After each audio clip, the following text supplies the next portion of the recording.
बांझिया थोड़ा जा ना बरीक रख के काट इन्ने इन्ने मोटे आलू मझां नूं देने आ हाँ छोटे ही हुण इस तो छोटे किहड़े करा बंदा सोने जे गोल जे ओ थल्ले वेख सोने जे गोल जे करके काट लै गोल किन्ने क मैं हुण गोल कर ला मामा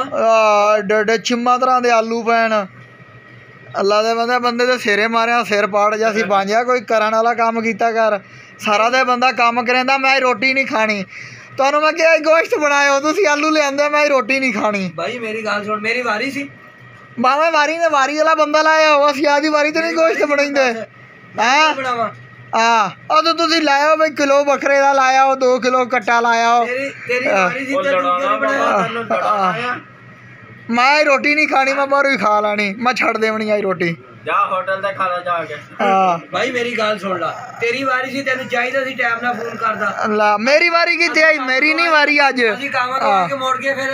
ਇਹ ਕੰਮ ਕਰੀ ला अच्छी मदरा दे आलू छिली जांदे ने मामा बाइयां दोवें बाय के नहीं तो तू ले के आंदा ਉਹ ਤੋਂ ਚੰਗੀ ਸਬਜ਼ੀ ਲੈ ਕੇ ਆ ਪਹਿਲੇ ਦੇ ਬੰਦੇ ਆ ਸਾਡੇ मैं तो तू लाया अल्लाह दे बंदेया ਆ ਦੇਖੋ ਆ ਮੱਥੇ ਮਾਰਦੇ ਸਾਨੂੰ ਆਲੂ ਦੇ ਕੇ ਡੜੇ ਲੰਮੇ ਆ ਜਿਵੇਂ ਬੰਬ ਹੁੰਦੇ ਆ ਛੋਟੇ ਅੱਲਾ ਦੇ ਬੰਦਿਆ ਤੂੰ ਸਾਡੇ ਸੀਪੀਆਰ ਤੇ ਲਿਖਿਆ ਹਾਂਡੀ ਅਸੀਂ ਬਣਾਉਣੀ ਆ